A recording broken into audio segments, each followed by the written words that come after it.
Students, आज के इस वीडियो में हम लोग एनसीईआरटी गणित कक्षा 10 के प्रश्नावली 2.3 का दूसरा क्वेश्चन हल करने वाले हैं। ठीक ना। तो इस क्वेश्चन में हमसे कहा जा रहा है कि पहले बहुपद से दूसरे बहुपद को भाग करके जांच कीजिए कि क्या प्रथम बहुपद द्वितीय बहुपद का एक गुणनखंड है। ठीक ना, यानी कि इसमें भी आपको भाग प्रक्रिया करनी है। तो इसमें 3 क्वेश्चन दिए गए हैं, तो हमें पहले बहुपद से दूसरे वाले बहुपद में भाग देना है और ये बताना है कि क्या ये पहला बहुपद जो है इस बहुपद का गुणनखंड है या फिर नहीं है। ठीक ना। तो चलिए पहले क्वेश्चन को हल कर लेते हैं। तो पहला क्वेश्चन ये है t² - 3 और फिर ये बहुपद। ठीक ना। तो हमें इस छोटे वाले बहुपद से इस बड़े बहुपद में भाग देना है और ये बताना है कि क्या ये जो है इस बहुपद का एक गुणनखंड है कि नहीं। तो यदि हम लोग इस छोटे वाले बहुपद से इस बड़े बहुपद में भाग दें और यदि शेषफल 0 आता है तो हम लोग कहते हैं कि ये बहुपद इस बहुपद का एक गुणनखंड होगा। ठीक ना। तो भाग शुरू करने से पहले हम लोग सबसे पहले ये देखते हैं कि क्या दोनों बहुपद मानक रूप में हैं। मानक रूप में मतलब कि सबसे बड़ी घात पहले होनी चाहिए। ठीक ना। तो ये तो मानक रूप में है और ये भी मानक रूप में है, क्योंकि सबसे बड़ी घात पहले t के 4 घात फिर 3 घात फिर 2 घात। ठीक ना। तो ये दोनों मानक रूप में है, लेकिन भाग देने के लिए मैंने एक सरल विधि बताया था पहले क्वेश्चन में, तो हम लोग उसी विधि का प्रयोग करेंगे। ठीक ना। तो हम लोग चूँकि यहाँ पे t का स्क्वायर यानी कि इसमें t नहीं आ रहा है तो हम लोग t बनाएंगे अपनी मर्जी से। तो ये हो जाएगा t का स्क्वायर प्लस 0 इंटू टी। अब देखिए 2 घात के बाद 1 घात आ गया फिर -3। ठीक ना। और ये तो मतलब इसी रूप का है। ये देखिए 4 घात है फिर 3 घात फिर 2 घात फिर 1 घात फिर यहाँ पे हम लोग t पर 0 घात लिख सकते हैं। ठीक। तो अब हम लोग भाग प्रक्रिया शुरू करते हैं। तो अब हम लोग जिस तरीके से पहले क्वेश्चन में मैंने बताया था उसी तरीके से हल करेंगे। तो भाज्य के पहले पद में भाजक के पहले पद से हम लोग भाग देते हैं। ठीक ना। यानी कि 2t⁴ अपान t² से भाग देंगे तो क्या आएगा, ये आएगा आपका 2t का स्क्वायर। ठीक ना। तो हम लोग यहाँ पे 2t का स्क्वायर लिख लेते हैं। अब 2t² का हम लोग इन तीनों में गुणा करते हैं तो गुणा करिए, ये हो जाएगा 2t⁴ और जब 2t² का इसमें 0 में गुणा करेंगे, चूँकि जब 2 का हम लोग 0 में गुणा करेंगे तो ये हो जाएगा +0 और जब t² का t में करेंगे तो इंटू ये हो जाएगा t का क्यूब। ये फिर भी 0 के बराबर ही है। ठीक ना। और जब 2t² का -3 में गुणा करेंगे तो ये हो जाएगा -6t का स्क्वायर। ठीक ना। अब ये देखिए ये माइनस हो जाएगा, यहाँ प्लस है तो माइनस, ये माइनस है तो प्लस हो जाएगा। ये तो दोनों बराबर है तो यहाँ पे 0 आ जाएगा। चूँकि ये 0 के बराबर है तो हम लोग 3t³ में से 0 घटाएंगे तो इतना ही रहेगा 3t³। ठीक ना। अब -2t² प्लस 6t² कितना होगा, +4t² होगा। चूँकि यहाँ पे 3 पद है तो यहाँ पे भी 3 पद बनाना है, तो हम लोग यहाँ से अगला पद लिख लेंगे -9t। ठीक ना। अब ये नया भाज्य बन गया तो इसके पहले पद में अब हम लोग इस भाजक के पहले पद से भाग देंगे। तो हम लोग 3t³ में t² से भाग देंगे। t² से कितना आएगा, ये आएगा 3t। तो हम लोग 3t यहाँ लिख लेंगे +3t। ठीक ना। अब 3t का इसमें गुणा करिए तो ये होगा 3t³ और जब आप 3 का 0 में गुणा करेंगे तो 0 हो जाएगा +0 इंटू जब t का t में गुणा करेंगे तो ये हो जाएगा t का स्क्वायर। फिर 3t का -3 में करेंगे तो -9t। ठीक। अब ये देखिए माइनस हो गया, ये माइनस, ये हो गया प्लस। ठीक ना। तो ये हो गया 0 और चूँकि ये 0 के बराबर है तो हम लोग डायरेक्ट ऊपर वाला पद लिख लेंगे 4t²। ठीक ना।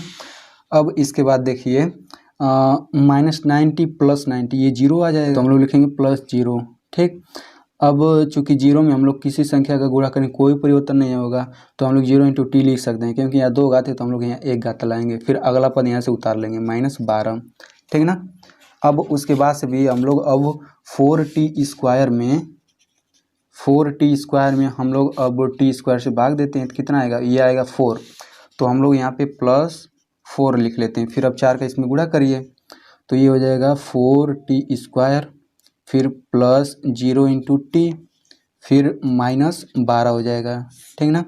तो ये माइनस ये प्लस, ये 0 हो गया, ये दोनों 0 के बराबर है ही, तो ये भी 0 हो जाएगा और यहाँ भी 0 हो गया। तो आप देख सकते हैं कि शेषफल जो है 0 आ गया, ठीक ना। तो हम लोग लिखेंगे चूँकि शेषफल 0 है इसलिए टी स्क्वायर माइनस 3 इस बहुपद का एक गुणनखंड है, ठीक ना। तो इसी तरीके से हमें बाकी क्वेश्चन भी करना है। तो चलिए दूसरे क्वेश्चन की तरफ बढ़ते हैं। तो दूसरा क्वेश्चन है x square plus 3x plus 1 से आपको इस पूरे बहुपद में भाग देना है, ठीक ना। तो दोनों देखिए मानक रूप में है, ठीक ना, क्योंकि मानक रूप में मतलब सबसे बड़ी घात पहले रहेगी और उससे छोटी घात उसके बाद, उससे छोटी घात बाद में, ठीक ना।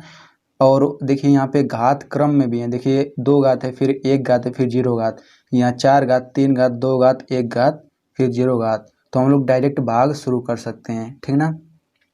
तो हम लोग कुछ इस तरीके से लिख लेंगे, फिर वही प्रक्रिया अपनाते हैं। इसके भाज्य के पहले पद में भाजक के पहले पद से भाग देते हैं। तो ये हो जाएगा 3x⁴ अपान x का स्क्वायर, कितना आएगा, ये आएगा 3x स्क्वायर। तो हम लोग यहाँ पे 3x का स्क्वायर लिख लेते हैं। फिर अब हम लोग इसका तीनों पद में गुणा करेंगे। तो x स्क्वायर में गुणा करेंगे तो कितना आएगा, 3x⁴ आएगा। 3x में गुणा करेंगे तो ये आएगा प्लस 9x का क्यूब, ठीक। प्लस 1 में करेंगे गुणा तो ये हो जाएगा 3x का स्क्वायर। अब हम लोग ये देखिए घटाएंगे तो माइनस, यहाँ माइनस, ये माइनस, तो ये तो 0 आ जाएगा। और यहाँ पे देखिए 5 में से 9 घटाएंगे तो कितना आएगा, -4x का क्यूब, ठीक ना। ये -7x square minus 3x square minus 10x का स्क्वायर। चूँकि यहाँ 3 पद है तो यहाँ पे भी 3 पद करना जरूरी है, तो हम लोग अगला पद लिख लेंगे, तो यहाँ पे 2x हो गया, ठीक ना। अब चूँकि ये नया भाज्य बन गया तो इसके पहले पद में हम लोग इसके पहले पद से भाग देते हैं। फिर तो ये हो जाएगा -4x का क्यूब अपान x का स्क्वायर, कितना आएगा, ये आएगा -4x आएगा, ठीक ना। अब -4x का इसमें गुणा करिए तो ये हो जाएगा -4x का क्यूब। 3x में गुणा करेंगे तो ये हो जाएगा -12x स्क्वायर।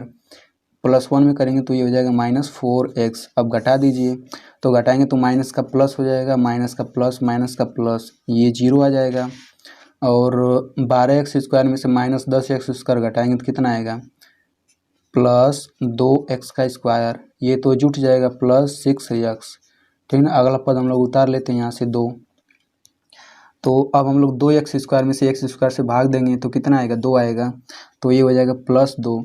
अब 2 से गुणा करिए तो ये हो जाएगा 2x का square plus 6x plus 2 minus minus minus, ये 0, ये 0, ये 0, ठीक ना।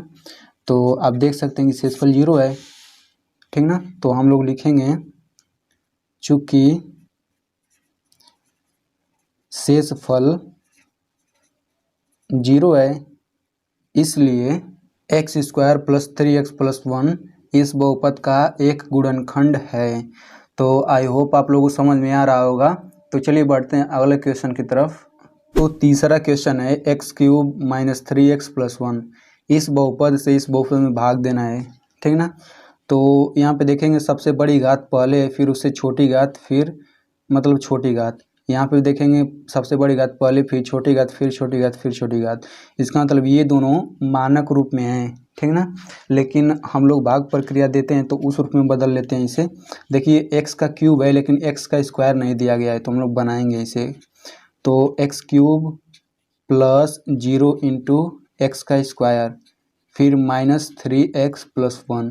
अब देखिए 3 घात भी आ रहा है, 2 घात भी आ रहा है, 1 घात भी आ रहा है, और हम लोग यहाँ पे x की घात 0 भी लिख सकते हैं, ठीक ना। यहाँ पे देखिए 5 घात है लेकिन 4 घात नहीं है, तो हम लोग इसे उस रूप में बना लेते हैं। तो ये हो जाएगा x⁵ प्लस 0 इंटू x⁴, फिर -4x का cube plus x square plus 3x plus 1, ठीक ना। तो अब हम लोग भाग प्रक्रिया शुरू करते हैं। तो सबसे पहले हम लोग इसे कुछ इस रूप में लिख लेंगे, ठीक ना। तो फिर हम लोग इस भाज्य के पहले पद में भाजक के पहले पद से भाग देते हैं। तो x⁵ है इसका पहला पद और इसका पहला पद है x का क्यूब। तो कितना आएगा, ये आएगा x का स्क्वायर। तो हम लोग यहाँ पे x का स्क्वायर लिख लेते हैं, ठीक ना। अब हम लोग गुणा करते हैं, तो x क्यूब में गुणा करें तो कितना आएगा, x⁵ आएगा, ठीक। यहाँ पे हो जाएगा +0 इंटू एक्स स्क्वायर का एक्स स्क्वायर में करेंगे तो ये आएगा x⁴। फिर -3x में गुणा करेंगे तो -3x का क्यूब, +1 में करेंगे तो ये हो जाएगा +x का स्क्वायर, ठीक ना। अब हम लोग घटा देते हैं, तो ये माइनस माइनस ये हो जाएगा प्लस, ये हो जाएगा माइनस, ये तो 0 आ गया। और ये चूँकि दोनों 0 के बराबर हैं तो ये भी 0 आएगा। फिर -4x³ में जब आप 3x³ को हल करेंगे तो कितना आएगा, ये आएगा -x का क्यूब, ठीक ना।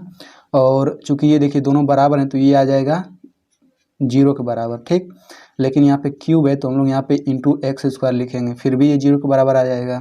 चूँकि यहाँ पे 4 पद है तो हमें यहाँ पे 4 पद बनाना है, ये 2 पद हो गया और 2 पद उतार लेंगे हम लोग, 3x + 1, ठीक ना। अब देखिए इसका पहला पद ये हो गया -x का क्यूब, तो हम लोग लिखेंगे -x का क्यूब बटा x का क्यूब, कितना आएगा, -1 आएगा। तो हम लोग यहाँ पे -1 लिख लेंगे, ठीक ना। तो -1 का इसमें गुणा करिए तो हो जाएगा -x का क्यूब, इसमें गुणा करेंगे तो हो जाएगा, चूँकि -1 संख्या है तो 0 में गुणा करेंगे तो 0 हो जाएगा। तो ये हो जाएगा 0 इंटू x का स्क्वायर, फिर भी ये पूरा 0 के बराबर ही है। फिर -3x में गुणा करेंगे तो +3x, +1 में गुणा करेंगे तो -1 आएगा, ठीक ना। अब इसको हल करेंगे, ये हो जाएगा प्लस, ये हो जाएगा माइनस, ये हो जाएगा माइनस, ये हो जाएगा प्लस, ये तो 0 आ गया। चूँकि ये दोनों 0 के बराबर तो ये भी 0 आ गया और ये भी 0 आ गया, ठीक। यहाँ पे देखिए +1 + 1 ये हो जाएगा +2। तो आप देख सकते हैं कि शेषफल 2 है, ठीक ना। तो हम लोग लिखेंगे चूँकि शेषफल 0 नहीं है इसलिए x³ - 3x + 1 इस बहुपद का एक गुणनखंड नहीं है, ठीक ना। तो आई होप आप लोगों को अच्छी तरीके से समझ में आ गया होगा, लेकिन अगर कहीं डाउट रह जाता है तो आप कमेंट में